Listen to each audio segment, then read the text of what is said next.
ಕ್ರಿಸ್ತ ಜಯಂತಿ. ಪ್ರೀತಿಯುಳ್ಳವರೇ, ನಿಮ್ಮೆಲ್ಲರಿಗೂ ನನ್ನ ಪ್ರೀತಿಯ ಕ್ರಿಸ್ಮಸ್ ಶುಭಾಶಯಗಳು. ದೇವರಾದ ಯೇಸು ಹುಟ್ಟಿದ ದಿನವನ್ನು ಕ್ರಿಸ್ಮಸ್ ದಿನವಾಗಿ ಪ್ರಪಂಚದಾದ್ಯಂತ ಆಚರಿಸಲ್ಪಡುತ್ತದೆ. ಕ್ರಿಸ್ಮಸ್ ಎಂದು ಹೇಳಿದರೆ ಅನೇಕರ ಮನಸ್ಸಿನಲ್ಲಿ ಉಂಟಾಗುವುದೇನೆಂದರೆ ಇದು ಒಂದು ಕ್ರೈಸ್ತರ ಹಬ್ಬವೆಂದು. ಕ್ರಿಸ್ಮಸ್ ಕ್ರೈಸ್ತರಿಗಾಗಿ ಮಾತ್ರವಲ್ಲ, ಪ್ರಪಂಚದಲ್ಲಿರುವ ಎಲ್ಲ ಮನುಷ್ಯರಿಗಿರುವ ಹಬ್ಬ ಕ್ರಿಸ್ಮಸ್ ಆಗಿರುತ್ತದೆ. ಅದನ್ನು ಸರಿಯಾಗಿ ಅರ್ಥ ಮಾಡಿಕೊಳ್ಳುವುದು ನಿಮ್ಮ ಜೀವಿತಕ್ಕೂ ಆತ್ಮಿಕ ಜೀವಿತಕ್ಕೂ ಬಹಳ ಅವಶ್ಯವಾಗಿರುವ ಒಂದು ಕಾರ್ಯವಾಗಿರುತ್ತದೆ. ದೇವರಾದ ಯೇಸು ಯಾರು? ದೇವರಾದ ಯೇಸು 2000 ವರ್ಷಗಳಿಗೆ ಮುಂಚೆ ಈ ಲೋಕದಲ್ಲಿ ಮನುಷ್ಯನಾಗಿ ಅವತರಿಸಿದನು. ಆದುದರಿಂದ ಕ್ರಿಸ್ತ ಶಕ ಹಾಗೂ ಕ್ರಿಸ್ತ ಪೂರ್ವ ಎಂದು ವಿಭಾಗಿಸಿ ವರ್ಷಗಳು ನಿರ್ಣಯಿಸಲ್ಪಟ್ಟಿದೆ. ದೇವರಾದ ಯೇಸು 2000 ವರ್ಷಗಳಿಗೆ ಸಂಬಂಧಪಟ್ಟವನಲ್ಲ. ಆತನು ಆದಿಯಿಂದಲೂ ಇರುವಾತನು. ಆತನ ಕುರಿತು ಸತ್ಯವೇದವು ಹೇಳುತ್ತದೆ, ಆದಿಯಲ್ಲಿ ವಾಕ್ಯವಿತ್ತು, ಆ ವಾಕ್ಯವು ದೇವರ ಬಳಿಯಲ್ಲಿತ್ತು, ಆ ವಾಕ್ಯವು ದೇವರಾಗಿತ್ತು, ಆ ವಾಕ್ಯವೆಂಬವನು ಆದಿಯಲ್ಲಿ ದೇವರ ಬಳಿಯಲ್ಲಿದ್ದನು. ಆತನ ಮೂಲಕವಾಗಿ ಸಕಲವೂ ಉಂಟಾಯಿತು. ಉಂಟಾಗಿರುವ ವಸ್ತುಗಳಲ್ಲಿ ಆತನಿಲ್ಲದೆ ಒಂದಾದರೂ ಉಂಟಾಗಲಿಲ್ಲ. ಯೋಹಾನ 1:1-3 ಆದದರಿಂದ ಆದಿಯಲ್ಲಿ ವಾಕ್ಯವಾಗಿದ್ದಂಥ ದೇವರು ಲೋಕವನ್ನೂ ಅದರಲ್ಲಿರುವ ಸಕಲವನ್ನೂ ಉಂಟು ಮಾಡಿದ ದೇವರೇ ಮನುಷ್ಯ ಅವತಾರ ಧರಿಸಿ ನಿಮಗಾಗಿಯೂ ನನಗಾಗಿಯೂ ಈ ಲೋಕಕ್ಕೆ ಬಂದನು. ದೇವರಾದ ಯೇಸುವಿನ ಜನನ. ದೇವರಾದ ಯೇಸು ಈ ಭೂಮಿಗೆ ಮನುಷ್ಯ ಅವತಾರ ಧರಿಸಿ ಬರುವನು ಎಂಬುದನ್ನು ಅನೇಕ ವರ್ಷಗಳಿಗೆ ಮುಂಚೆಯೇ ದೇವರ ಪ್ರವಾದಿಗಳ ಮುಖಾಂತರ ಮುಂತಿಳಿಸಲ್ಪಟ್ಟಿತ್ತು. ಒಂದು ಮಗು ನಮಗಾಗಿ ಹುಟ್ಟಿದೆಯಷ್ಟೇ, ವರದ ಮಗನು ನಮಗೆ ದೊರೆತನು, ಆಡಳಿತವು ಅವನ ಬಾಹುವಿನ ಮೇಲಿರುವುದು. ಅದ್ಭುತ ಸ್ವರೂಪನು, ಆಲೋಚನಾ ಕರ್ತನು, ಪರಾಕ್ರಮಿಯಾದ ದೇವರು, ನಿತ್ಯನಾದ ತಂದೆ, ಸಮಾಧಾನದ ಪ್ರಭು ಎಂಬುವು ಅವನ ಹೆಸರು. ಯೆಶಾಯ 9:6. ದೇವರಾದ ಯೇಸು ಬೆತ್ಲೆಹೇಮ್ ಎಂಬ ಊರಲ್ಲಿ ಕನ್ಯೆ ಮರಿಯಳ ಗರ್ಭದಲ್ಲಿ ಜನಿಸಿದನು. ಆತನ ಜನನವನ್ನು ಕುರಿತು ಆತನು ಹುಟ್ಟಿದ ತಕ್ಷಣ ದೇವದೂತರು ಆ ಸಂಭವವನ್ನು ಕುರುಬರಿಗೆ ತಿಳಿಸಿದರು. ಪಶ್ಚಿಮ ಪ್ಯಾಲೆಸ್ತೀನ್ ನಲ್ಲಿದ್ದಂಥ ಜ್ಞಾನಿಗಳಿಗೆ ಒಂದು ಅತಿಶಯವಾದ ನಕ್ಷತ್ರ ಕಾಣಿಸಿಕೊಂಡಿತ್ತು. ಅದನ್ನು ಹಿಂಬಾಲಿಸಿ ಬಂದು ಮಗುವಾಗಿದ್ದಂತಹ ದೇವರಾದ ಯೇಸುವನ್ನು ನಮಸ್ಕರಿಸಿ ಕಾಣಿಕೆಗಳನ್ನು ಸಲ್ಲಿಸಿದರು. ಇದನ್ನು ಕುರಿತು ಲೂಕನು ಬರೆದ ಸುವಾರ್ತೆಯಲ್ಲಿ ಬರೆಯಲ್ಪಟ್ಟಿದೆ. ಆಗ ಆ ದೇಶದಲ್ಲಿ ಕುರುಬರು ಹೊಲ ಗದ್ದೆಗಳಲ್ಲಿ ಇಳಿದುಕೊಂಡು ರಾತ್ರಿಯಲ್ಲಿ ತಮ್ಮ ಮಂದೆಗಳನ್ನು ಕಾಯುತ್ತಿದ್ದರು. ಆ ಸಮಯದಲ್ಲಿ ಕರ್ತನ ದೂತನು ಅವರ ಬಳಿಯಲ್ಲಿ ಬಂದು ನಿಂತನು. ಕರ್ತನ ಪ್ರಭೆಯು ಅವರ ಸುತ್ತಲೂ ಪ್ರಕಾಶಿಸಿತು. ಅವರು ಬಹಳವಾಗಿ ಹೆದರಿದರು.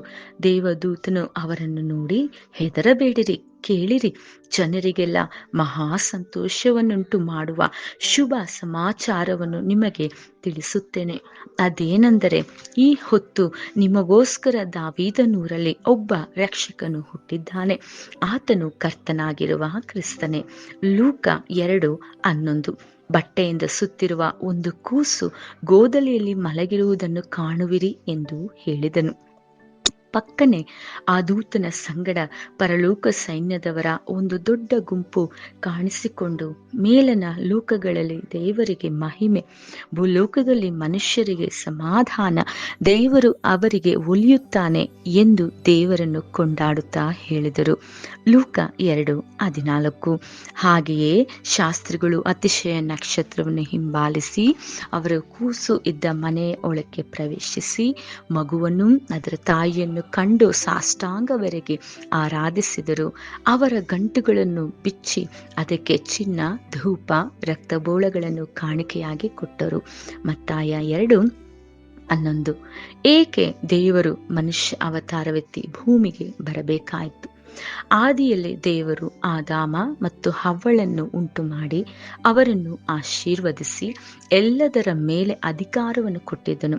ಆದರೆ ಅವರಾದರೋ ದೇವರ ಆಜ್ಞೆಗನುಸಾರವಾಗಿ ಜೀವಿಸದೆ ದುಷ್ಟ ಶಕ್ತಿಯಾದ ಪಿಶಾಚನ ಮಾತುಗಳನ್ನು ಕೇಳಿ ಪಾಪ ಮಾಡಿದ್ದರಿಂದ ದೇವರೊಂದಿಗೆ ಇದ್ದ ಸಂಬಂಧ ಮುರಿಯಲ್ಪಟ್ಟು ದೇವರನ್ನು ಬಿಟ್ಟು ದೂರ ಹೋದರು. ಅದರ ನಿಮಿತ್ತ ಅವರಿಗೂ ಮನುಷ್ಯ ಕುಲದವರಿಗೂ ಶಾಪ, ರೋಗ, ಮರಣ ಉಂಟಾಯಿತು. ಮನುಷ್ಯರು ಅನೇಕ ವಿಧವಾದ ಪಾಪಕ್ಕೆ ಒಳಪಟ್ಟದ್ದರಿಂದ ಪರಿಶುದ್ಧನಾದ ದೇವರನ್ನು ಅವರು ಕಾಣಲು ಸಾಧ್ಯವಾಗಲಿಲ್ಲ. ದೇವರೊಂದಿಗೆ ಸಂಪರ್ಕವಿಲ್ಲ. ಏಕೆ? ಸತ್ಯವೇದ ಹೇಳುತ್ತದೆ, ನಿಮ್ಮ ಅಪರಾಧಗಳೇ ನಿಮ್ಮ ದೇವರಿಂದ ನಿಮ್ಮನ್ನು ಅಗಲಿಸುತ್ತಾ ಬಂದಿವೆ. ನಿಮ್ಮ ಪಾಪಗಳೇ ಆತನು ಕೇಳಲಾರದ ಹಾಗೆ ಆತನ ಮುಖಕ್ಕೆ ಅಡ್ಡವಾಗಿದೆ. ಯೆಶಾಯ 59:2.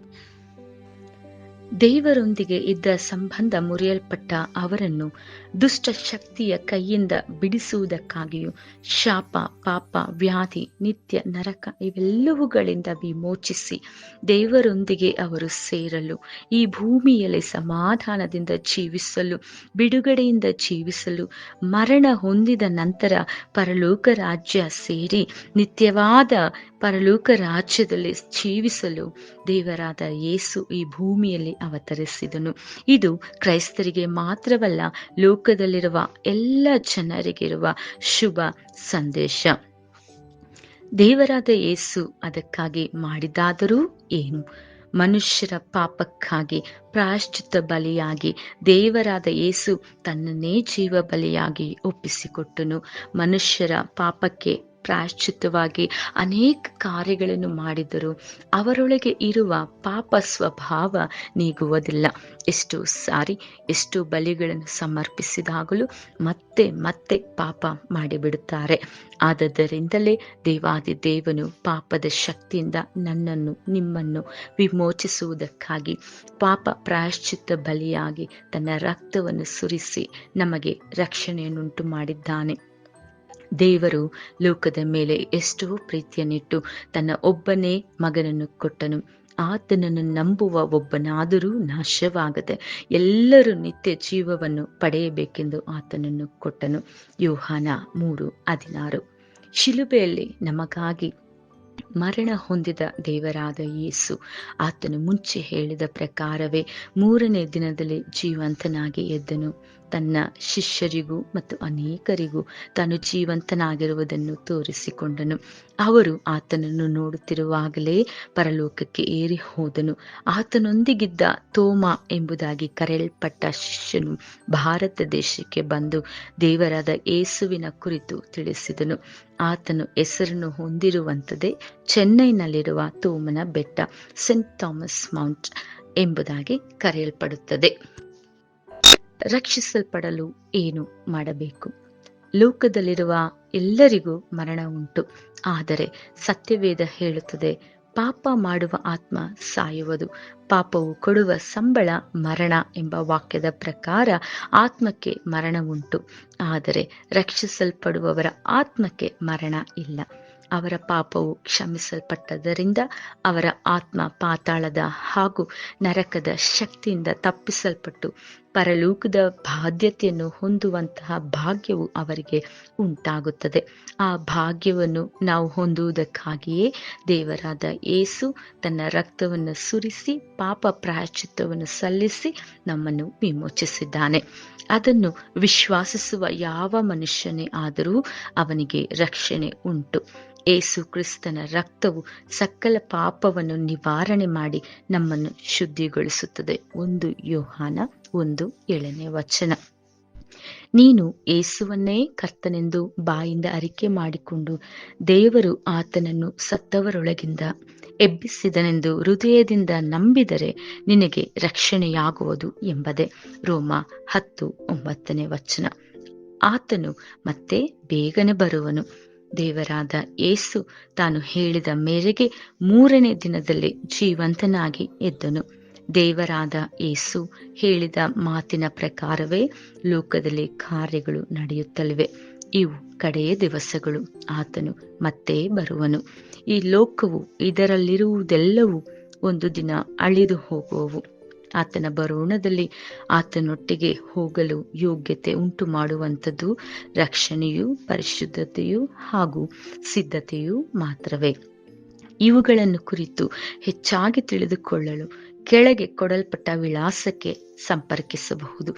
ವ್ಯಾಧಿ ಸಮಸ್ಯೆಗಳು, ದುರಾತ್ಮನ ಕಾಟ, ಸಾಲದ ಬಾಧೆ ಮತ್ತು ಶಾಪಗಳು ನೀಗಲು ನಿಮಗಾಗಿ ವಿಶೇಷ ಪ್ರಾರ್ಥನೆ ಸಭೆಯಲ್ಲಿ ಸಲ್ಲಿಸಲ್ಪಡುವುದು. ಆರಾಧನೆಯಲ್ಲಿ ಬಂದು ಭಾಗವಹಿಸಿರಿ, ಕುಟುಂಬವಾಗಿ ಬನ್ನಿರಿ. ನಿಮ್ಮ ಬರೋಣವನ್ನು ಹಂಬಲದಿಂದ ಎದುರು ನೋಡುತ್ತೇನೆ. ದೇವರಾದ ಯೇಸು ನಿಮ್ಮನ್ನು, ನಿಮ್ಮ ಕುಟುಂಬವನ್ನು ಹೇರಳವಾಗಿ ಆಶೀರ್ವದಿಸಲಿ.